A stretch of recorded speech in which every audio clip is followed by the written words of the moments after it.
Welcome to a new edition of the Famous Interviews with Joe Dimino. On this episode, we talk with transformational coach and creator and host of the Spiritual Dope platform, Brandon Handley. He initially developed his coaching career by pursuing 3 life coaching certifications and so much more. And he did all of this in order to deliver his clients powerful transformational experiences. Concurrent with serving clients, he had an awakening experience which drastically shifted his focus from being a life coach to being a transformational coach. He now guides people to prepare for their own awakening experience and convert their experience into purpose, meaning, and ultimately vision. Enjoy this interview. Thanks for taking a minute out for the show today. I appreciate it. Absolutely, man. Looking forward to it. Me too, man. So before we get into your life as a coach and everything else that you do, I want to know the last 3 years we went through quite a thing with COVID that played on all of us in very different ways. So I'm curious how you survived that time period and how it's changed the way that you live your life and conduct business now. It's a good question. I think that through COVID, a big part of what changed for me was leaning into doing more of the quote-unquote inner work, right? Which I'm sure people are hearing a lot of these days. There was no ability to escape it, really, because you were stuck at home trapped with yourself and your family or whatever, right? And so you didn't have the type of escape that was available before. And the other piece that I saw that really changed on the whole landscape everywhere was everybody was impacted by this, right? It wasn't just me. It wasn't just a story that I heard about somebody else having in another country. And it was my leadership as well, companies that I was working for at the time. Leadership was impacted. So we were all going through this thing called life together for probably the first time in a long time, in my opinion. So it brought a lot of that out. I think it also brought up and out of all of us the fragile state of our mental well-being, just how close we were already. And this was something that brought, that was like a catalyst to that says, hey, man, I can't take anything else. This is, I was already on the brink before COVID. And then a lot of people, realized just how burnt out they were, how out of touch they were with themselves and so many other different things. And to me, and that includes work and people that you worked with, right? And leadership. There were things that I said to my leadership during COVID that I think years before I wouldn't have been comfortable with. Such things as like, hey, man, I'm having a rough time right now. Just so you know that if I seem like I'm tuned out, I kind of am, right? And, of course, quickly affirming that I feel like I, pulled together shortly thereafter. But those are some of the things, and I think that those are some of the things that I went through and did the inner work. And how I see it going forward is like there's more attention to that mental health aspect of it, right? What are we doing to support ourselves internally and each other? So let's get to the essence of what you do for a living. I want to put you in front of a bunch of third graders at a career day, and one of them looks up and asks you, what do you do for a living? How do you answer them? Man, it's a tough one. For the third grader, I just tell them I help them to develop self-control, right? How do you do that? Develop self-control by, breath work and meditation, right? I think it's a short, and that's hard to describe to, I think, even an adult. That's, and then the way you get them to start to see that is you have them go through it. I've actually done it with my son, who's 9 at the time, doing some breath work with me, and he had anxiety and had been frustrated and had been in a state of overwhelm, even at that age, and being able to give them the experience of being able to relax and disconnect from that anxiety and overwhelm simply through breath work. It's a powerful force. So when you were in the third grade, what did you want? What was your dream growing up? What did you want to be? Man, I wanted to be a spy. Like the James Bond kind of stuff or anything else, right? Yeah. So talk to me a little bit about where you were born and raised and how some of these seeds got planted in you to become who you are. You obviously give a lot to other people. How did all that start and become who you are? Yeah, sure. That's a great one.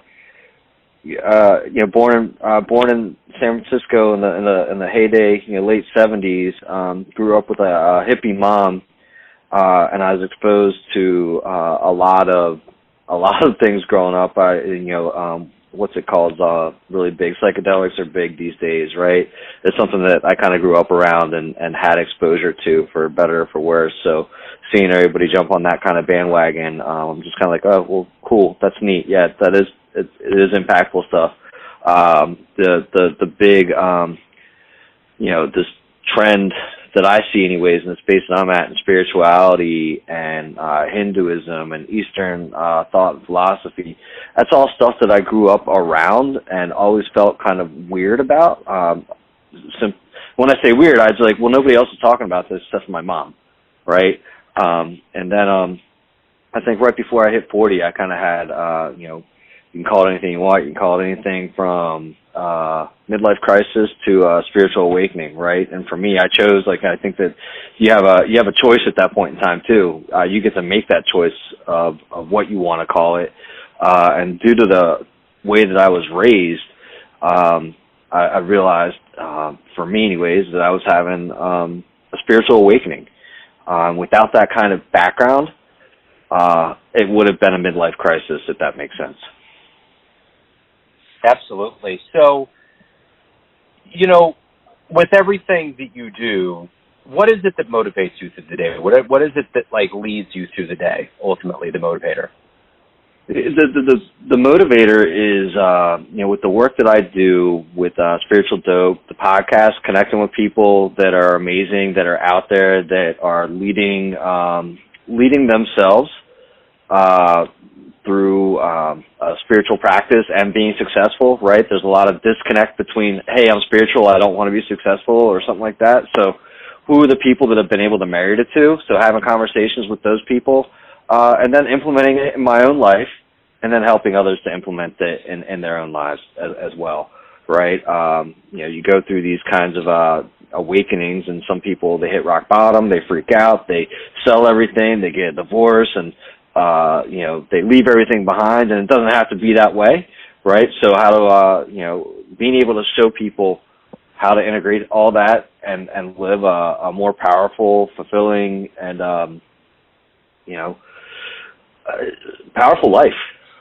Again, this is kind of like one of those things where until you trip that wire, right, you're like, what's this guy saying? I do all this stuff all the time anyways, right? So I'm kind of like the guy that helps you lead up to it, and then helps you to, instead of crashing and burning,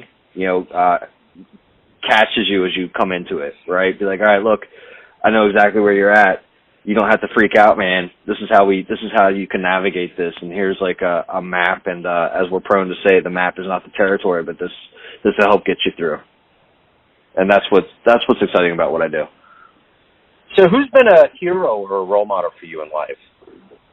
Hero or role model? Hero or role model? My grandfather was a big one. Growing up, he was my father figure. Learned a lot from him, just about how to think logically and approach things with a sense of calm and nurture, inquisitive and curiosity, right? And bring something to the table all at the same time. So he was really big for me in that way, being that supportive father figure. Heroes growing up, man, I can't really think of too many that I'd put up on a pedestal as growing up. I can say that I'm trying to think of over the years who the big influences have been on me through the spiritual journey, right? And there's been so many. If you look out there that you can draw from, Wallace D. Wattles as an author.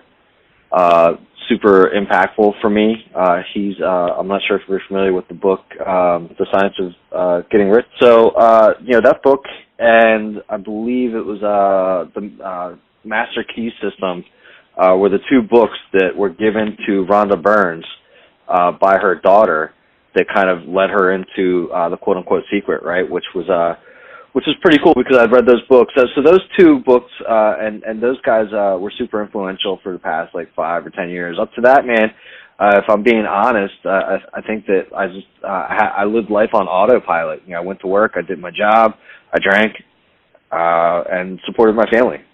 I mean, there was no heroes. It was like, let's just get through the damn day. Yeah, I get it. So if you could meet anybody alive on the planet right now, who would it be? Who would you love to talk to? Man, who would I love to talk to? I always say, Sam Elliott. I just think that would be, he's your quintessential Coors guy anyways. How much fun would it... I don't drink anymore, but I might drink, that night to go hang out with Sam Elliott at the bar.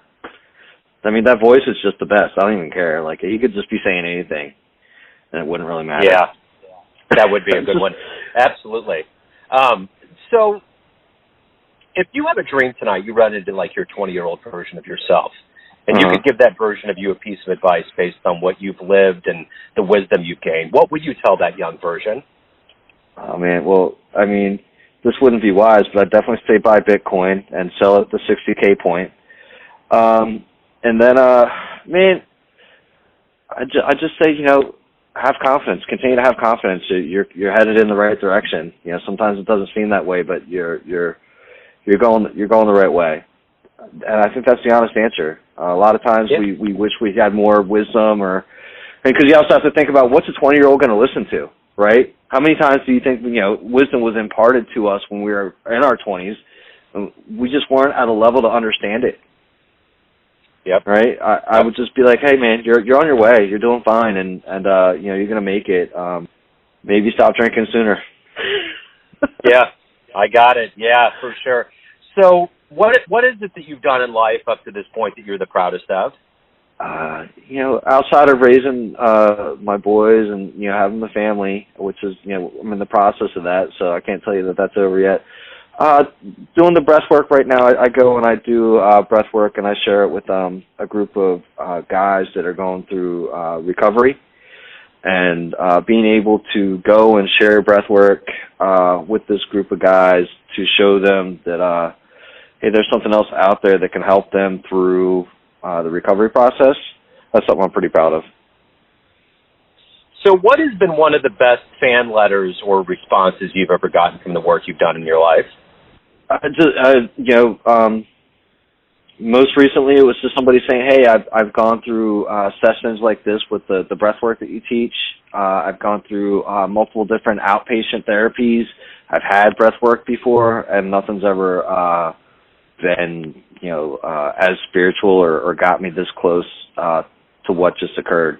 And that was actually just this past weekend. And hearing stuff like that is kind of, fuel for the fire.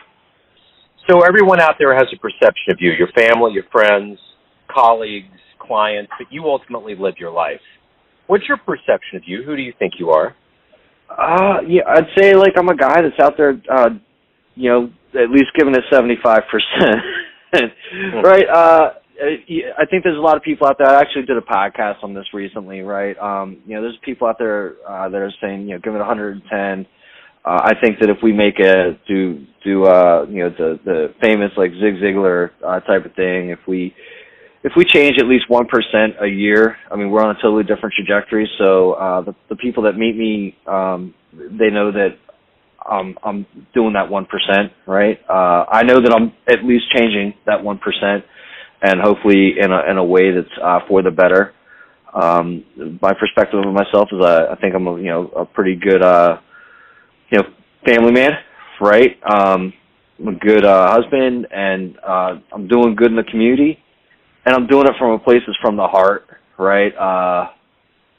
And I would say that's my perception of myself, and I'd say that I'm just getting started. Right on. So, Brandon, if anyone out there wants to learn more about you, anything related to your world, where's the best place to go on the web? And Just say spiritualdope.co, or you can find me at spiritual_dope on Instagram. Right on, Brandon. Hey, this is great, man. Thank you for opening. Thanks for your story. I really appreciate it. Good luck with everything as we move forward. Absolutely. Thank you so much for having me on today. Thanks for tuning in to another famous interview with Joe Dimino, where we cover the world of art, literature, business, spirituality, music, and so much more from around the globe. If you want to hear more interviews, visit the Famous Interviews with Joe Dimino channel on YouTube. Find us on Spotify and Apple Podcasts. Thanks again for listening, and until next time.